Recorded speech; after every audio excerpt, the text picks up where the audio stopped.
অসম তথা উত্তৰ পূবৰ বাবে ভাল খবৰ। ইতিহাসৰ জনপদ লিডুত বিজ্ঞানৰ নতুন অধ্যায়। যুদ্ধৰ স্মৃতিৰ পৰা মহাকাশ গৱেষণাৰ দিশে নতুন যাত্ৰা। লিডুত স্থাপন হ'ব ছেটেলাইট আৰ্থ ষ্টেচন কেম্পাছ।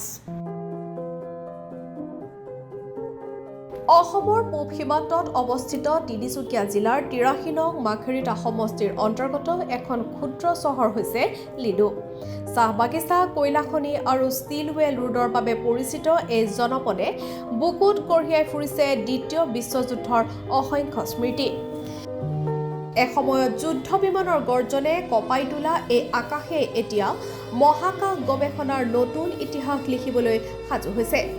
1942 চনৰ পৰা 1945 চনলৈকে দ্বিতীয় বিশ্বযুদ্ধৰ সময়ত লিডু মিত্ৰশক্তিৰ বাবে এক গুৰুত্বপূৰ্ণ সামৰিক কেন্দ্ৰ আছিল। লিডু এয়াৰ ষ্ট্ৰিপৰ পৰা সৈন্য, খাদ্য, ঔষধ আৰু যুদ্ধ সামগ্ৰী সীমান্তলৈ প্ৰেৰণ কৰা হৈছিল। লিডুৰ পৰাই আৰম্ভ হৈছিল বিশ্ববিখ্যাত ষ্টিলৱেল ৰোড, যিয়ে ভাৰত, ম্যানমাৰ আৰু চীনক সংযোগ কৰিছিল। যুদ্ধ শেষ হোৱাৰ পিছত লিডু এয়াৰ ষ্ট্ৰিপ নীৰৱ হৈ পৰিছিল। কিন্তু ইতিহাস কেতিয়াও শেষ নহয়। বহু দশকৰ পিছত লিডুৱে পুনৰবাৰ ৰাষ্ট্ৰীয় গুৰুত্ব লাভ কৰিবলৈ গৈ আছে।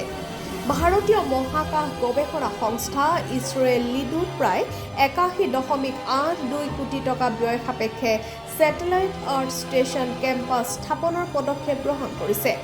এই কেন্দ্ৰৰ জৰিয়তে উপগ্ৰহৰ সৈতে যোগাযোগ, তথ্য আদান-প্ৰদান আৰু বিভিন্ন বৈজ্ঞানিক কাৰ্যসূচীক অধিক শক্তিশালী কৰাৰ লক্ষ্য নিৰ্ধাৰণ কৰা হৈছে।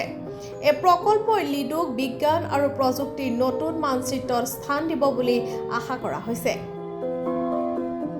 ইতিহাস আৰু আধুনিক বিজ্ঞানৰ এই মিলন অসম তথা সমগ্ৰ উত্তৰ-পূব ভাৰতৰ বাবে এক নতুন সম্ভাৱনাৰ দুৱাৰ মুকলি কৰিব।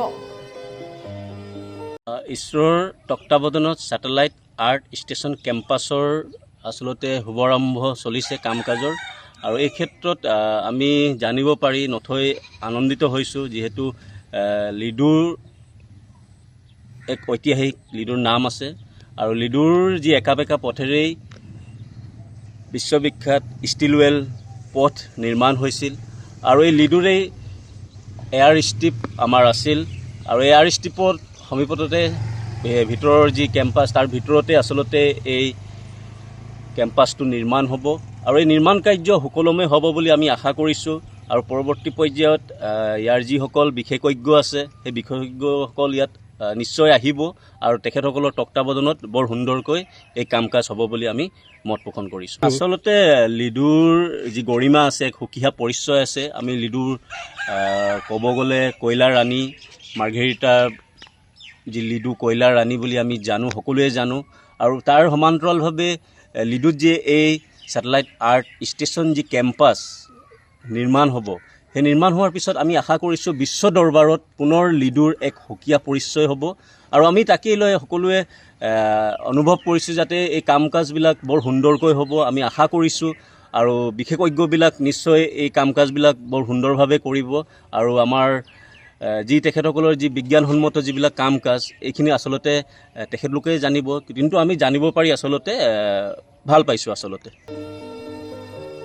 মাৰ্ঘেৰিটাৰ পৰা মিথুন বৰুৱাৰ report, hills time news paper and digital.